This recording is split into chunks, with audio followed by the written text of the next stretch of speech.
Boa noite, igreja. Paz seja convosco. Então, mais uma vez aqui, em mais um episódio do nosso podcast Homens de Honra.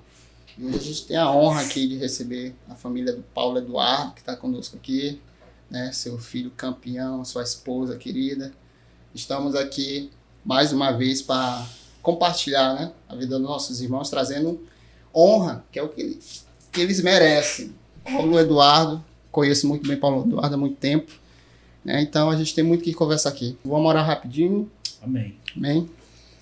Altíssimo, soberano Deus, mais uma vez aqui estamos em Tua presença, Senhor, colocando os nossos corações em Tuas mãos. Meu Deus, com mais um episódio desse trabalho maravilhoso, que o Senhor possa estar tomando frente desse trabalho, Senhor, que o Senhor possa estar abençoando todos os participantes aqui hoje nesse trabalho, desde a área técnica, Senhor, aqui a apresentação e os que vão ser entrevistados. Senhor, em nome de Jesus, estamos aqui com essa família, a família do Paulo Eduardo, que o Senhor possa estar abençoando essa família, Deus, trazendo milagre na vida dessa família, libertação na vida dessa família. E em nome de Jesus, que essa família venha a ser próspera na Tua palavra, Senhor. Pois eu conheço isso, Senhor. Eu sei que são pessoas boas diante de Ti, pessoas compromissadas diante de Ti. Nos usa nesse momento, essas pessoas que estão nos assistindo lá fora. É o que eu te peço, em nome do Pai, do Filho e do Espírito Santo. Amém. Então vamos de música. Isso aí não é rádio, não é rádio. Não é a rádio. Não é rádio, né? Não é a rádio, mas breve estaremos com a nossa rádio a partir de segunda-feira. A partir das 22 horas estaremos com a nossa rádio. Mas hoje a gente vai falar aqui com o nosso irmão Paulo Eduardo. A gente quer saber um pouco da vida dele, um pouco da história de caminhada de fé dele, junto com a família dele. Eu conheci o Paulo Eduardo através do grupo missionário de homens, eu acho que tem uns 6 meses, e foi a primeira pessoa da tua igreja, da igreja da Vida em Bratel, realmente que eu criei um laço. Mas vocês não querem acreditar, foi um laço. Sabe aonde foi esse laço? Quando eu liguei para ele num domingo, eu estava em Barreirinhas e ele ia para a competição junto com o filho dele. Eu liguei para ele, você tá onde? Aí eu tô em Barreirinhas. Pô, tô aqui em Barreirinhas, pô. Você tá onde? Eu falei, não, vou lá, pô. Fui e prestigiei. E para mim isso foi uma honra, sabe? A alegria de ver o pai, ele como pai, incentivar o filho. Quando eu disse para ele sobre essa semente, sobre esse trabalho que a gente ia fazer hoje, que era através da vida dele, é uma semente de honra. E poucas pessoas entendem a semente que nasceu através da vida do Paulo, que é o filho dele. Então que a gente quer saber um pouco, Paulo, como foi a tua caminhada sobre o Evangelho de Cristo até chegar hoje, ter essa experiência pra gente. Faça essa experiência pra gente aí, em nome de Jesus. Eu conheci a Laiana, a gente já se conhecia há bastante tempo. Eu tive bastante tempo distante dos caminhos do Senhor e me arrependi e voltei para a casa de Deus, porque eu tinha uma convicção muito grande de mim que quando eu voltasse para a presença de Deus, o Senhor ele ia abençoar a minha vida grandemente. Amém. E ia me dar família, que era um dos sonhos que eu sempre quis ter. Inclusive quando eu comecei meu relacionamento com ela, depois já de um certo tempo, ela me perguntou o meu sonho, qual era o sonho que eu tinha. Eu disse para ela que eu tinha um dos meus sonhos que eu mais almejava ter era minha família, ter minha própria casa. E aí ela disse assim, que legal, que então eu vou poder fazer parte desse teu sonho. E aí a gente se casou, Deus abençoou e nos deu nosso fruto, que é o Pedrinho. É uma bênção que Deus colocou em nossas vidas, que através da vida dele a gente tem privilégio de fazer várias viagens que ele pratica o esporte do jiu-jitsu, né? E aí a gente tem esse privilégio, tem sido uma bênção, isso ele em nossas vidas. Para mim, fico muito feliz de poder estar vivendo esse momento, esse sonho realizado de poder ter concretizado, ter minha própria família. Amém. Uma curiosidade, eu conheço também a Laiana há muito tempo também, contigo também. Só que uma curiosidade pra ti, Laiana, assim, quando foi assim que tu, a época exata assim que tu conheceu o Paulo Eduardo e viu que realmente era uma coisa mesmo certo, uma coisa mesmo de Deus mesmo, assim, que esse é o cara que eu vou casar. Bom, teve uma história que ele não contou, né? que quando a gente era adolescente, e eu acho que eu tava entrando na igreja, não era, Paulo? Não lembro. Acho que eu tinha uns 17 anos, eu tinha um programa numa rádio, lá na Avenida Bratel. Sim, verdade. E eu passava todo dia na porta do trabalho dele. Com uns monte de CDzinho. Da Souza Martins. Era o programa com Souza Martins. E detalhe, na época eu não era evangélica, eu lembro. Eu tinha um programa lá que tocava música gospel, mas eu não era evangélica ainda. E eu passava todo dia lá e desde essa época ele já... Admirava. Mas pra você ver o tempo. Só que eu lembro que Paulo ainda chegou a me pedir namoro e eu disse que eu ia pensar. Passou 10 anos pensando. 10 anos depois eu respondi, tá? 10 Esse foi uma verdadeira promessa. Então, esse foi o homem que quer saber o falou. porquê? Porque 10 anos depois ele fez a mesma pergunta em uma outra situação onde nós dois tínhamos vivido coisas completamente diferentes. Eu não era mais a menina de 16, 17 anos que ele via passar indo pra rádio. Ele também não era mais a mesma pessoa, entendeu? E a gente já tinha vivido coisas, já tinha sofrido coisas e éramos outras pessoas. Eu acho que se tivesse acontecido naquela outra época não teria dado certo. Não teria dado certo. O que é interessante é isso daí, né? Uma pessoa conhece outra na adolescência. Tem gente que acredita na questão de destino, de... Sei lá, eu acredito que é o tempo certo de Deus, né? É justamente por Todas isso... essas coisas. Né? É justamente por isso que eu, particularmente, não concordo com o namoro de adolescente. Sabe? Assim, eu acho que adolescente não tem cabeça para namorar. O adolescente ele não tem a mentalidade. Poderia ter acabado com um relacionamento que não existiria. Que deu um fruto. Que deu um fruto para ele. Maravilhoso, isso aí. Então, essa é mais uma prova de que o tempo de Deus é o tempo de Deus. O pessoal te conhece, né, hoje, na Igreja do Evangelho Quadrangular, como um cristão referência. Né? Eu sempre te achei um cara muito espiritual. Mais lá para frente a gente vai conversar sobre esse cara espiritual que eu conheci em ti. Mas tu teve um passado um pouco complicado, né? Assim, eu não sei exatamente, porque a gente conversava muito, né? Lembra quando a gente dormia na igreja, porque a igreja estava em construção, a gente fazia muito isso, né? Dormia lá na igreja. Hoje essa galera hoje não sabe o que é isso, entendeu? Não, ninguém sabe. Não sabe o que é isso. A gente dormia na igreja mesmo. Chegaram em contato feito. A gente não sofreu um bocado. Pois é. E até tu tinha lá tua não sei se era parente lá, tua chefa lá, que também tinha umas casas lá que tu vigiava, aí no final do ano, né? Ele ficava, aí ele me chamava, bora dormir lá, quando eu dormisse, doidinho de medo. Ficar na casa. Aí ele chamou de medroso agora, foi? Me convidou pra dormir várias vezes lá, né? Era legal, que a gente tinha aquelas conversas, e lá que eu conheci o Paulo, que eu tô falando aqui do Paulo espiritual, do homem espiritual. Mas eu tô falando do teu passado em relação a entorpecentes, né? Que tu chegou passar por uma fase dessa. Queria que tu compartilhasse com as pessoas que não conhecem esse teu lado. É por isso que a gente trouxe aqui, porque tem muita gente que não conhece esse teu lado, tá? Talvez aí muitas pessoas que estão na live estão impactadas. Paulo, né? E queria que tu compartilhasse conosco aí. Como eu falei anteriormente, eu me distanciei do Senhor por uns tempos. Passei 7 anos da minha vida no mundo. E aí, quando eu me distanciei dos caminhos do Senhor, eu fiquei vulnerável. E aí, quando a gente fica vulnerável, o diabo ele começa a nos oferecer vários banquetes, né? Dos quais eu vinha praticar o uso da cocaína, bebida alcoólica, cigarro. Nunca me dei com a maconha, porque eu usei uma vez e eu saí de mim assim, porque eu fiquei tão, como eles falam mesmo, a linguagem natural, tão chilado que eu não conseguia carro nem andar. Então eu digo que eu não me dei com ela, mas eu usei mesmo bastante tempo a cocaína. Inclusive, quando eu casei com a Laiana, eu disse pra ela, amor, eu vim do mundo, eu tô na presença de Deus agora, mas graças a Deus que eu permaneci firme, mas eu já fui usuário de drogas, e não só usuário, também vendia, entendeu? Porque quando a gente está lá no mundo, o diabo ele nos oferece de todos os lados esses tipos de coisa. E aí, por a gente já estar se envolvendo mesmo, a gente acaba cedendo.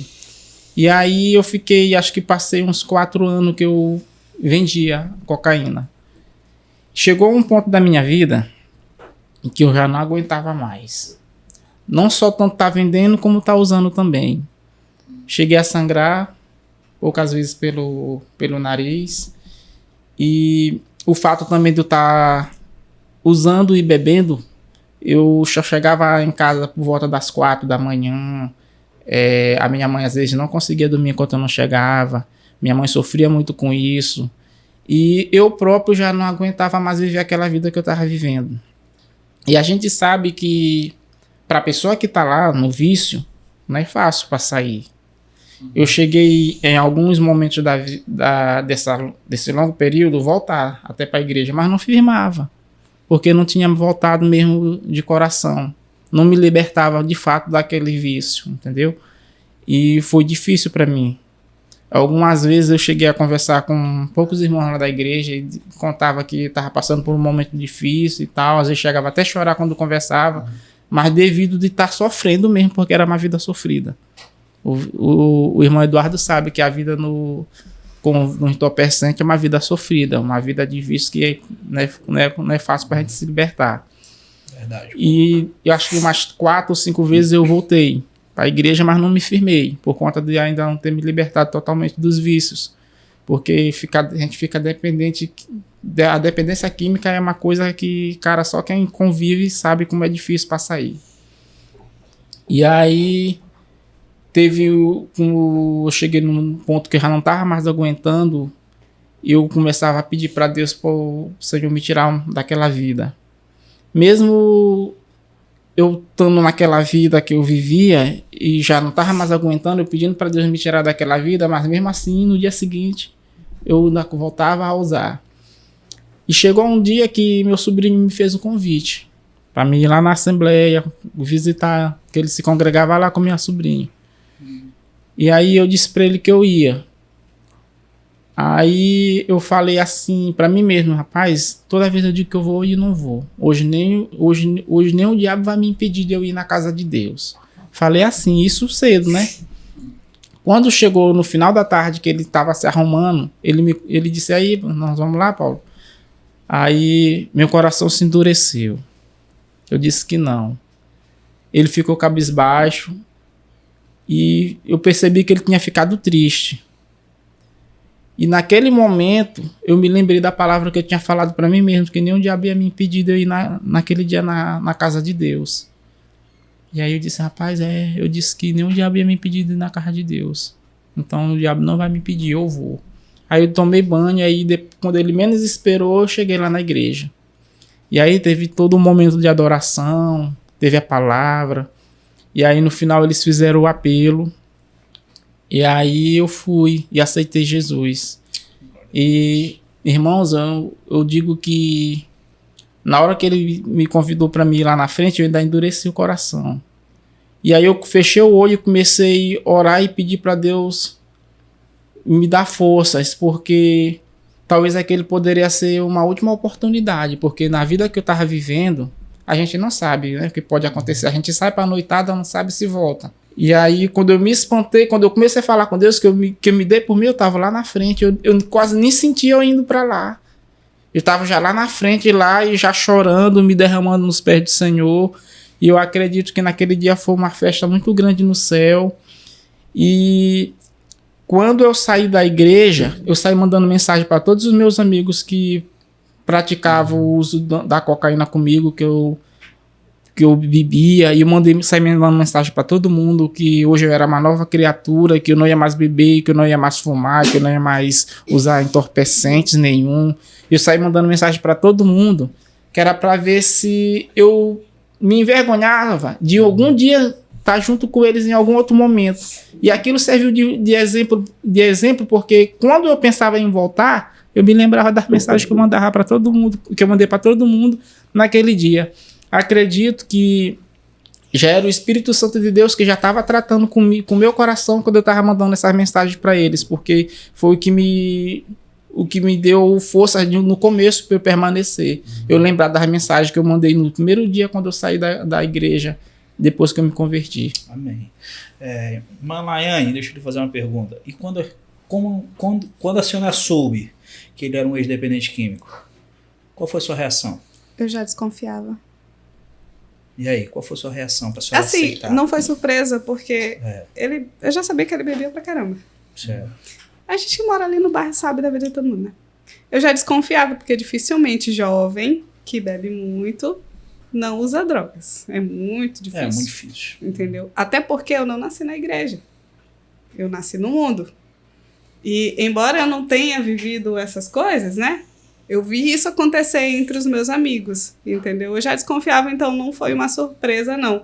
Mas a gente que é da igreja, assim, a gente sabe que as pessoas se arrependem e elas mudam, entendeu? Quando elas se arrependem verdadeiramente. Quando o Paulo disse aqui, o que eu sei realmente, Paulo, eu sei realmente o que tu disse. Agora lá embaixo eu te disse uma coisa, e é verdade. A história do dependente químico, o testemunho dele é único, de todos. Só muda o personagem. O personagem é único, só muda o personagem. A história do dependente químico, de todos, que eu também usei. Também fui um usuário de drogas, usei mesmo. Me arrependi. Tenho hoje, graças a Deus, 14 anos na presença de Deus. Entendeu? Não são 14 dias, mas para chegar aqui, tu sabe tanto que tu sofre todos os dias. É um leão que a gente mata. Todos os dias. Então, quando a gente vê hoje o Paulo sendo vitorioso, que isso é um ato de vitória. Para muita gente, tem gente que não entende o ato de reconciliar, o ato de aceitar a Cristo.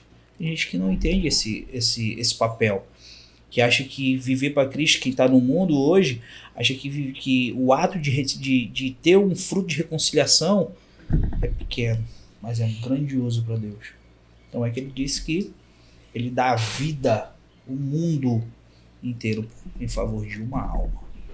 Interessante. E, Paulo, como foi que tu conheceu a Igreja do Evangelho Quadrangular, assim? Tenho essa curiosidade contigo, porque pra mim, quando eu te conheci, pra mim tu sempre foi cristão. Eu sempre achei o Paulo um cara muito espiritual, né?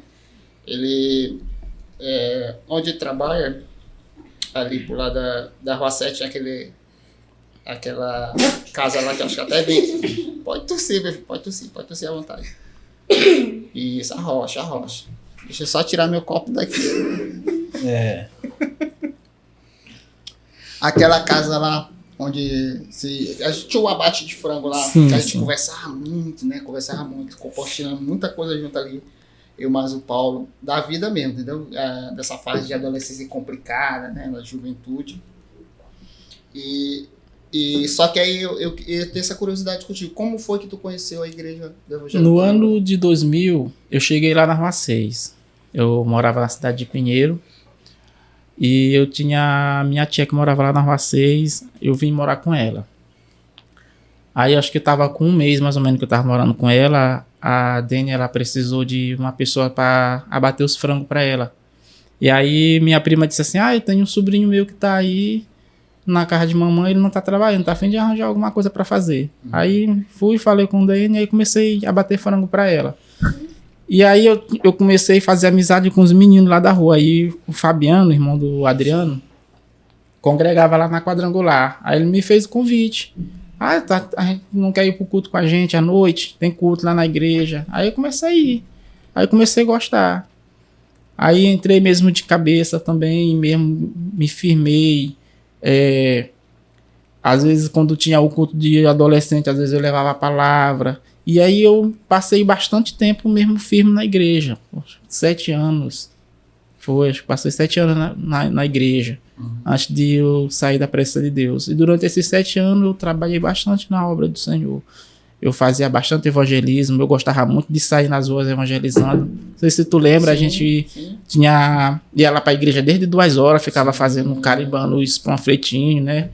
E aí, às vezes, a gente ia pra Rua Grande, comprava os panfletos, vinha pra igreja, carimbava.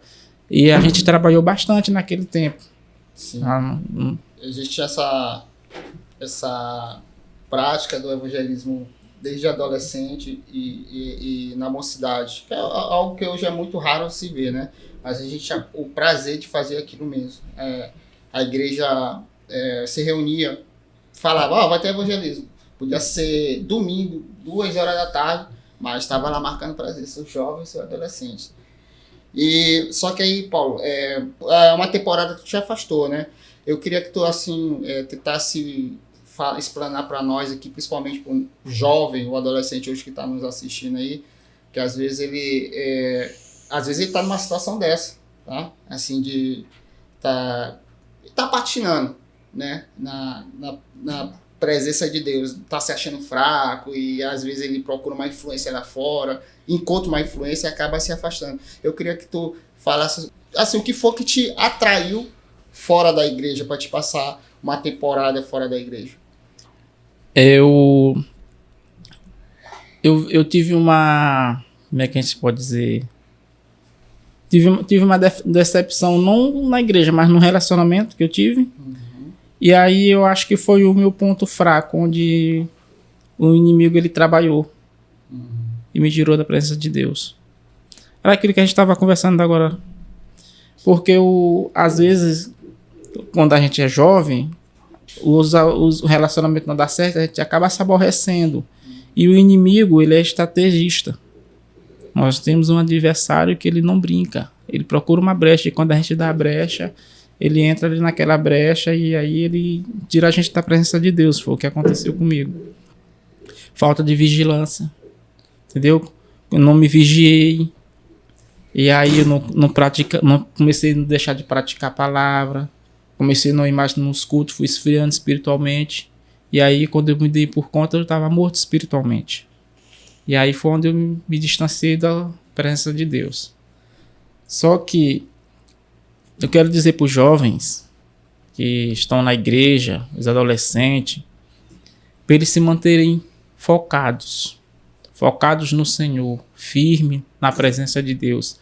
Medite na palavra, leia a palavra, ore bastante, para que você venha criar raiz.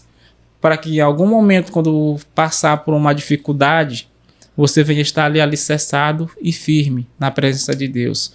Não faça como eu, que morri espiritualmente, me deixei morrer espiritualmente. Porque se eu tivesse me vigiado, tivesse sido vigilante, mesmo que eu estivesse passando por problemas, eu não teria me distanciado da presença de Deus. Então você jovem, você adolescente, se firme, ore, busque, crie raiz no Senhor. Se mantenha firme na presença de Deus, para que as adversidades que vier sobre sua vida não venham distanciar você da presença de Deus e nem tirar você dos caminhos do Senhor. Que você possa orar bastante, se fortalecer no Senhor, congregar, vá para a igreja, participe dos cultos, se mantenha firme, que você vai ser um grande vaso nas mãos do Senhor. Amém. Paulinho, e como é ser pai do Pedro Paulo? Como é que ser pai desse campeão, desse jovem, dessa criança que é um grande vencedor aqui no estado? Ó, e segundo no ranking maranhense de jiu-jitsu. Quer dizer, como é? Eduardo, é uma luta. É uma luta que a gente tem para manter ele nas competições, né?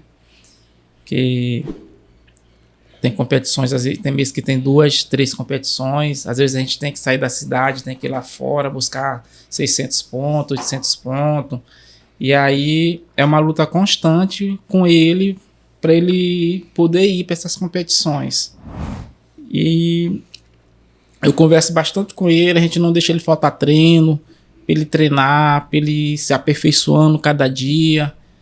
E assim, todos os dias a gente fica conversando com ele, dizendo para ele, se em algum momento meu filho perder, é assim mesmo, manter a cabeça erguida, mas quando for lutar sempre com força e com vontade de ganhar. E o que tem feito ele chegar onde ele chegou é a persistência dele mesmo. E nossa, entendeu? Como os pais que estão incentivando e fazendo de tudo para ele estar ali, sempre lutando para estar entre os primeiros, entendeu? É como eu tô te falando, ele chegou, tá onde ele tá, mas é na guerra, é na luta mesmo, entendeu?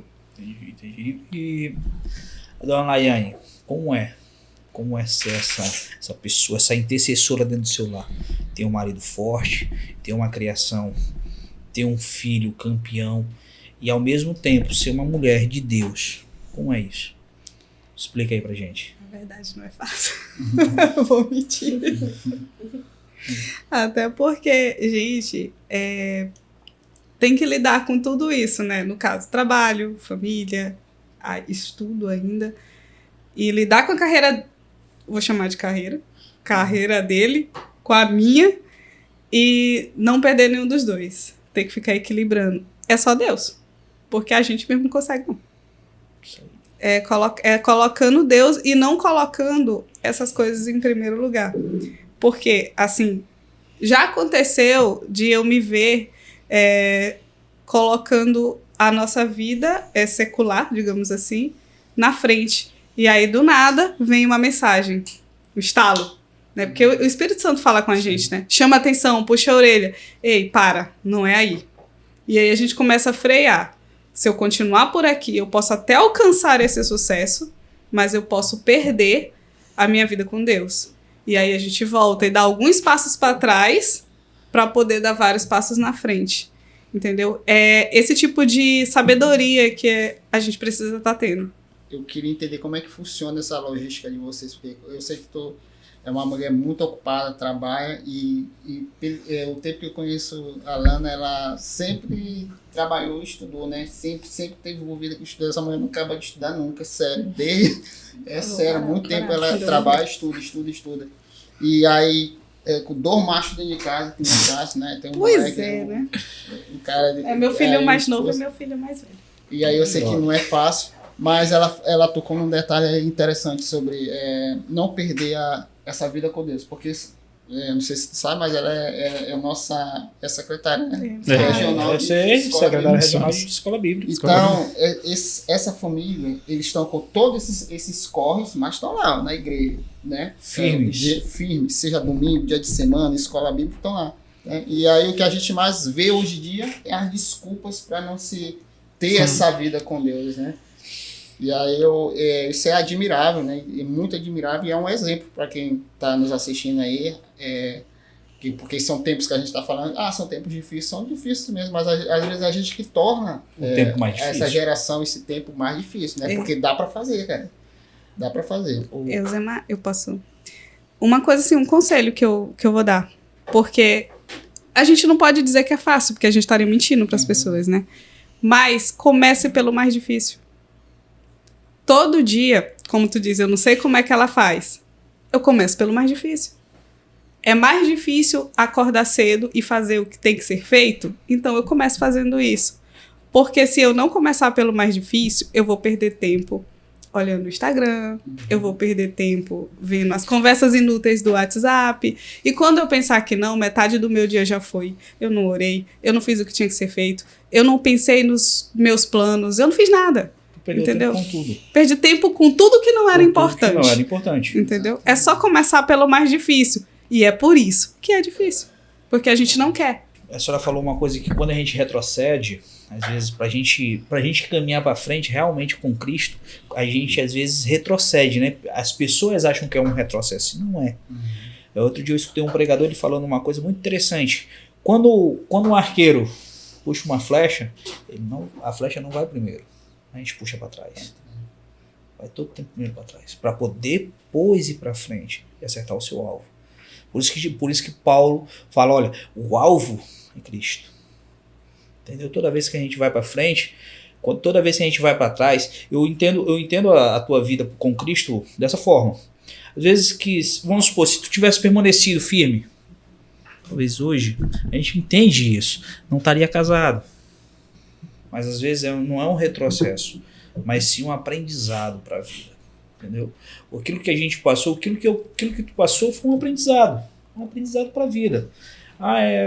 É difícil viver com Cristo, muito difícil. Vocês estão falando uma coisa, é difícil a gente ver hoje o jovem querer ir para a igreja, é muito difícil hoje as senhoras estão querendo se congregar no domingo. Não, domingo não, vou passar o domingo para onde? Vou domingo na praia, mas não quer ir para a escola bíblica. É na escola bíblica que a gente aprende o quê? A Bíblia. Você entendeu? Então, são esses traços que eu creio que vocês tenham ensinado para o Paulinho.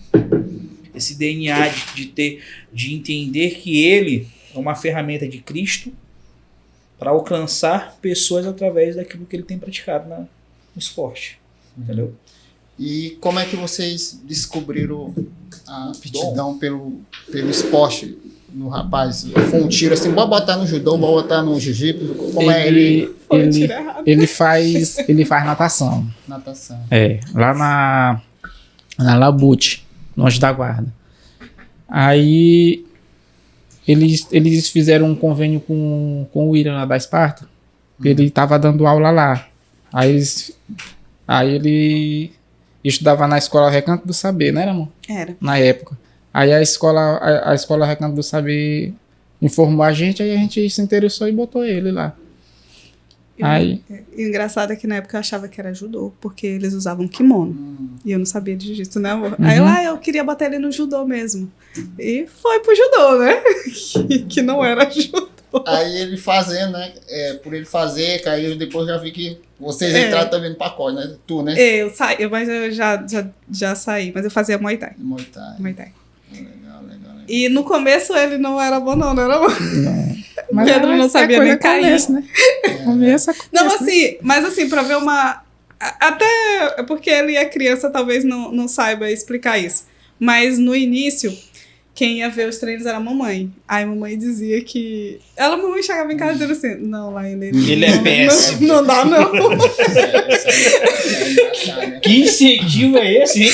Ele não tem muito... Ele não tem Aí, jeito pro negócio. Ia ver também, né? Eu sei que eu quase não ia por causa do horário, era um horário ruim. Aí quando eu fui ver, aí realmente eu não saí. Não dá eu tava pra só ele, esperando né? ele dizer assim, eu não quero mais, porque a gente já tinha comprado kimono era caro. E aí do nada, né, amor? Não sei o que aconteceu. Começou a vencer. A chave virou e ele começou a pegar. Porque tem gente que nasce com talento. Sim. E gente- outros é o esforço mesmo. Adquire Entendeu? também. E aí, no caso dele, não foi talento, não. Foi esforço? Acho que foi E aí, esforço. E aí, Pedro? Foi mesmo isso? Quer falar, meu filho? Fala aí. Foi. Foi mesmo? Olha aí. Aí, no início, o Pedro perdia pra caramba. Gente, a primeira luta dele foi... Acho que no Araçagi, se eu não me engano. Ele perdeu pro meninozinho. Aí ele lutou de novo, perdeu.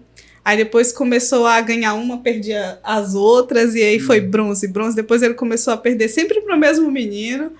E aí eu acho até que foi isso que foi moldando ele. Que ele foi lutando e perdendo, ele aprendeu primeiro a perder. Que o interessante do esporte é que você lida com essas emoções, né? Perdeu. Aí um belo dia a gente levou ele pra São Paulo, né? E foi assim, ele tá aqui, não tem problema. Eu sei que não se pode traumatizar as crianças, mas eu não tava esperando medalha. Tu tava esperando? Não tava esperando, não. A gente não Tava tava muito esperando. novo, 6 meses. Levei pra ver como é que era. Então, não sei o que aconteceu com esse menino lá, mas a mudança dele foi lá, no Brasileiro. Ele chegou, ele tinha 8 lutas. Eram 8, eu não lembro bem.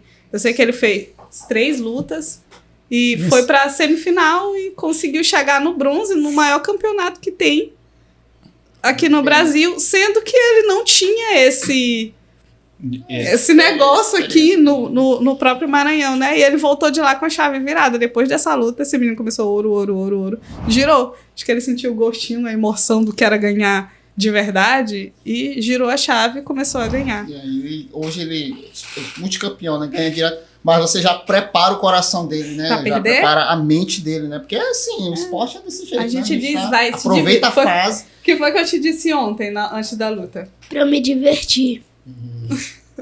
Mas esse é o lógico, né? Mas e aí, Paulo?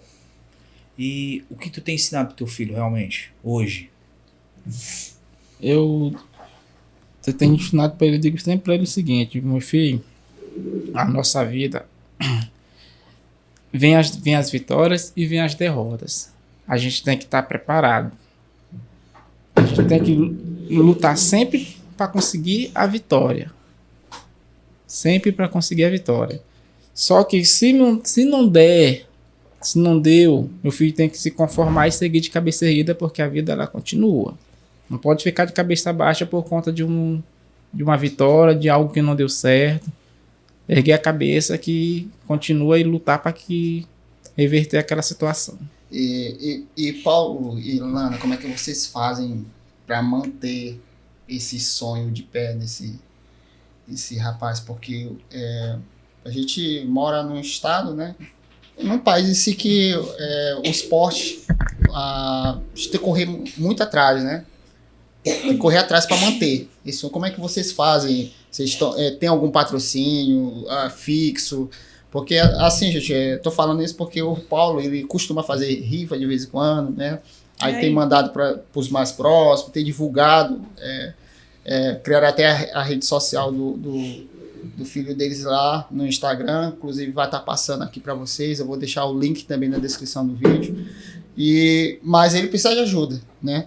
Ele precisa de ajuda constante para manter esse sonho. Viagem para cá, viagem para lá, ela, como a gente já conversou aqui, às vezes dá um jeito do serviço, né? Ou dá assim como ele. Então eu acho que é uma logística um pouco complicada e cara, né? Mas eu queria saber de vocês dois o que vocês hoje estão fazendo para manter esse sonho de pé. Aqui no Maranhão, ano passado, como ele foi muito bem no ranking maranhense, ele conseguiu um patrocinador para as lutas da Federação Maranhense, que ela paga a inscrição, que é uma empresa de internet. Pode dizer o nome? Pode. A RN Connect. RN Connect. Paga as inscrições a nível Maranhão da Federação Maranhense. E, fora isso, é esse aqui, ó. Brigando, correndo atrás de rifa, vendendo os bombons que eu faço. Mas, assim, quem corre atrás é o Paulo. Ela sabe fazer bombom caseiro. Aí ela faz os bombons, quando tem as competições fora, faz os bombons. Aí eu faço umas rifas também. E aí a gente junta o dinheiro e compra a passagem no cartão e vai pagando mensalmente, entendeu? Aí eu vou, quando ele viaja para, tipo, ele for para São Paulo, a gente comprou a passagem no cartão. Eu vou fazendo, todo mês eu faço uma rifa. A gente pagando a passagem dele das viagens, entendeu? Tem um momento que a gente precisa puxar toda uma... Tipo, quando ele for para São Paulo, ele ia para Curitiba, teve que puxar de São Paulo todinha para pagar, para poder passar a outra de Curitiba no cartão, entendeu? E aí eu fiz a rifa para pagar de novo a de Curitiba. E assim é um jogo de cintura que a gente tem para poder manter ele para as competições fora do estado. Até porque do salário não dá pra gente... Gente, é caro passagem. É muito caro. E não é só a passagem. Tem a hospedagem, tem a comida, tem o transporte... Sendo que a gente, negócio de rifa, tudo que é para o jiu-jitsu, a gente usa do dinheiro da rifa. Quando a gente vai aproveitar que tá no lugar e passear, aí a gente já usa do nosso pessoal, entendeu? Para poder sobrar para a próxima luta. Pra gente já ter uma coisa garantida. E é uma guerra, entendeu? Mas, graças a Deus, tem dado certo. No meu trabalho, o meu chefe não desconta minhas fotos. Já é meu patrocínio, né? Patrocínio, viu? Aí, patrocínio, é verdade. Já é teu Já patrocinador. é meu patrocínio. Ele não desconta minhas fotos, já fica até com vergonha de pedir, de pedir folga. Mas... E acho que a mesma coisa é no teu, né, amor? Quando ele falta. E, assim, cada um ajuda como pode. Porque às vezes a gente fala em patrocínio, as pessoas pensam que, eu preciso dar, tipo, 1 milhão e tal. Não é isso. Qualquer ajuda é uma ajuda, é bem-vinda. Isso é bem-vindo. É o que a gente tá tentando fazer aqui, meu povo. Deu umas canequinhas aí, ó, pra... E a cabeça desse rapaz, assim, porque é um garoto, ele tem 8 anos, é isso? 8, é só 8 anos que ele tem. 8 anos. Como é que vocês trabalham a cabeça dele na questão da educação, né? Porque um garoto de 8 anos, se fosse um garoto mal educado, estaria dando trabalho com certeza em casa. Estaria dando trabalho em casa, na vizinhança. E aí, mesmo sendo cristão, né? Porque tem cristão que é cristão só pro dentro da igreja. Né? Mas os filhos, pelo amor de Deus. Pelo amor de Deus. E com ele é diferente, né? Eu vejo que é um rapaz muito bom. A minha esposa é professora dele lá na escola bíblica. E ela tem falado muito isso, né? O comportamento dele. E por ser um garoto que tem habilidade de jiu-jitsu e tal, e não explora isso daí, né? Eu acredito que ele tem essa educação desde a da escola lá dele, né? Da academia. Mas o que vocês têm trabalhado na cabecinha dele aí? Gente, Pedro, ele sempre foi muito assim, né, amor? Muito Acho que até tranquilão. uma criança menor do que ele bate nele, se quiser. Não diz isso. É porque ele é assim. Ele Pelo amor de Deus. É o jeito dele, entendeu? Inclusive, ele melhorou no jiu-jitsu. Não, amor. A priminha dele, que é bem mais nova, a Pedro ia reclamar. Mas graças a Deus que ele não revida, né, amor? Ah, nem pode não, meu filho. Não revida, não. Mas assim, o comportamento dele é esse que vocês estão vendo bem aqui, o tempo todo, né, amor, em casa. Se pudesse, ele tava correndo. Ele é desse jeito. E na parte de educação, assim, não é muito. Porque dá um pouquinho de trabalho. Dá, né, amor? Dá trabalho. Dá trabalho. Não, Assim, eu digo assim, porque ó, vocês conhecem a minha filha também. Ela. Quem vê, né, quando ela tá sentadinha aqui conosco, também é light. Mas vocês precisam ver ela em casa, entendeu? Falta voar dentro de casa. Mas essa é a diferença da criança que ela é educada, que é pra se comportar na frente dos outros, né? Ou dentro da igreja mesmo, sei lá. E aí eu vejo que vocês têm um excelente trabalho com ele. Paulo, e qual projeção? Qual projeção tu tem para futuro pro teu filho? Realmente. Projeção no esporte para ele, projeção como homem para o teu filho. O que planeja hoje pro teu filho? Eduardo, eu tinha vontade de ver, assim, eu luto com ele, junto com ele, para ajudar ele para ir para as competições. Porque eu almejo ver um dia ele lutando, assim, uma competição grande, assim, entendeu? E para isso é que eu luto desde agora, porque ele tem que se preparando, né? Se preparando. E para ele chegar um dia a ser um grande atleta, ele tem que ir ralando desde aqui, entendeu? Eu tenho um sonho de um dia ver meu filho lá em cima, Amém. no esporte, entendeu? Eu me esforço bastante porque vocês sabem, é escadinha, né? Para essas coisas começa desde pequeno. E como ele começou cedo, a gente precisa todo tempo estar mantendo ele para ele ir nesse ritmo para um dia ele chegar lá. Não pode parar, não. Quando a gente chega aqui a um estágio de ver um pai fazer rifa, lutar pelo sonho de um filho, lutar pelo sonho do filho, isso é honra. Para mim, isso é uma das maiores honras. Eu tive em torno, em parte isso, pelo meu pai, que ele lutou para me jogar bola. Olha a ideia. Não deu certo. Mas a gente vê o esforço do Paulo, o esforço da Laiane em incentivar o filho, em criar o filho para ser uma criança de Deus, um vencedor na vida, entendeu? E honrar a família Correia, entendeu? Então isso é honra pra gente. Pra mim isso é a maior honra que o pai faz pelo filho hoje, é isso, Paulo. É chegar e dizer assim, olha, eu honrei o meu filho. Imagina a gente ver a história de Davi e Salomão. Davi tinha o maior prazer de ensinar os filhos. Ensinar as leis dos filhos. Imagina isso, tu ensinando, a gente vendo o teu esforço para tu ensinar o teu filho. Poxa, eu vou ensinar o valor, meu filho, de cada centavo para tu entender que todo o esforço que nós fazemos é para o teu crescimento. Tanto como pessoa secular, como pessoa cristã e como um fruto meu. Isso é interessante. Isso é importante, Paulo. Tá certo? Pai, eu digo pai, mas falando No geral, mãe, sempre vai correr atrás mesmo para dar o melhor pro filho, né? Eu me lembro muito do meu pai, quem me conhece sabe que meu pai é pedreiro. E eu me lembro quando eu ia pro canteiro de obra com ele, trabalhar de ajudante de pedreiro para ele, eu me lembro muito bem, né? Eu tava trabalhando com ele lá, botando massa, botando tijolo, material. E aí ele sempre me perguntava, porque ele me via lendo, né?